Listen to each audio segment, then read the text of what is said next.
I joined the Marine Corps when I was 18. Why I joined the Marine Corps? Probably because I didn't want to go in the Army. I didn't want to be in the water, and I didn't want to fly in the Air Force. So I joined the Marines because I thought it was tough, you know. And us young kids at that time, we thought we were tough. And my position was I was a rifleman, 0311, and I moved up to I was there about 4 months. I moved up to section leader of 60 mortars, and that's the position I held through my tour, my 1-year tour. Well, I grew up in a small town, Kane, Pennsylvania, just a small town where everybody knows everybody just about. I was in junior high school. I was honor society, pretty much a straight A student. And then high school came along, and then I didn't care about school anymore, and we just wanted to have fun. And I was average then. I was getting B's and C's. I had no desire to go to college. My brother went, and they had to refinance their house for him to go to college, and we weren't rich, so I knew I didn't want to ask him for any money to go to college. And secondly, I had no desire. I didn't know what I wanted to do.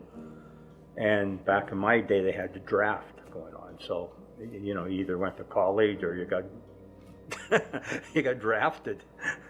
So I enlisted. A couple of us friends got together. I don't know. We just thought the Marines were, it'd be pretty cool to join the Marines. So then once we got out of our boot camp and you got assigned your MOSs, which is your military occupation specialty, we went to different places to train. So some of my friends, one was a truck driver, one was a photographer, and I wanted to be an MP. So I had an infantry MOS. So back in those days, if you had an infantry MOS, you were going to Vietnam, because Vietnam was right at the height. 1968, I was in there. So that's where I spent my time. Then after training, I went to Vietnam. I spent probably 3/4 of my time in the jungles. We were security for Da Nang, so we were security right up to Laos borders to the ocean. And right on the Laos borders in South Vietnam was the Ho Chi Minh Trail, where they would bring supplies in and that. So our job was to stop that and just secure Da Nang. So, and it's all mountains. So we were up and down the mountains and, sleeping on the ground and digging holes. And, every night you'd have to dig in and guard yourself at night in case, the enemy came. And we had 2 people to a hole, and we slept for 1 hour, woke the other person up for an hour. And we did that all through the night. So when people say, have you ever fell asleep walking? Yes, that's possible. When we were walking where we knew it was safe, different times, you were just so tired. But when you're over in I guess you call it a war zone, they call it a conflict, you get extremely close to people because you're with them 24 hours a day, and what do you talk about? I mean, you tell them things that you don't even tell your own brother. So we were real close. And my best friend his name was Eddie Frisley from Oklahoma. And he was a typical Oklahoma rural guy. He was kind of loud and outspoken, but a really good guy. But if you didn't have to ask him anything, because he'd tell you if anybody gave him any problem, he'd be back in their face, officers or sergeant, whatever. He was a good guy. Then I met a guy named Jim Ray from Alabama, and we gave him the nickname James Earl. Remember James Earl Ray, the one that shot Martin Luther King? So we called him James Earl. And remember, that was 1968 when we were in there, so that's when all this stuff went down, happened. So he was James Earl, but he was the nicest guy you could meet too. But I can't tell you, like, I had a lot of fun with these guys because we were, in the jungles. If we weren't in the jungles, we were village securities. So we didn't go any place or do anything, we always were on guard or going to one place to another. But they were the 2 that I really remember real well, where I was real, we were really close. In my unit, people were in and out so constantly, it was really hard to get real close to anybody. And these guys I'm talking about right now, I was only with them for probably 4 to 5 months.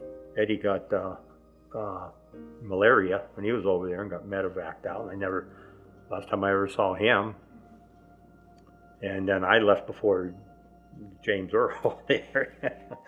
And you know, they pulled me out of the field because I was ready to come back. I did my year, so I was ready to come back to the States. So one of my biggest, I don't know how to word it, but things that really always upset me is at Christmas time, and we were in Vietnam, we had what we called the ceasefire.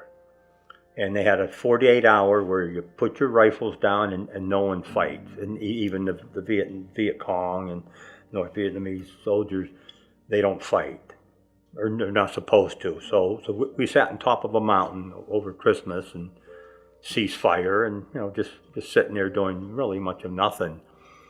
And my buddy Eddie and I, we thought quite a bit alike, and we were saying, now, isn't this stupid? I mean, it's great. I said, if you can cease fire for 48 hours, why can't you say, we're done? Let's just cease fire for the war and call this thing quits and move on. You know, I could never ever understand that when they would, you know, a ceasefire, and they agreed to it.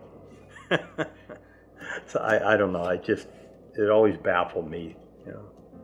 I think in life in general, what I've learned is be patient, try to be a good listener, and live day to day. You know, what happened yesterday is done. You can't do nothing about it. So don't let it sit on your shoulders and just eat away at you. And that's hard to do. It took me a while as an adult to kind of let some of that stuff go. But it sure makes your life easier when you're not worrying about something you have no control over or something you can't fix. You know.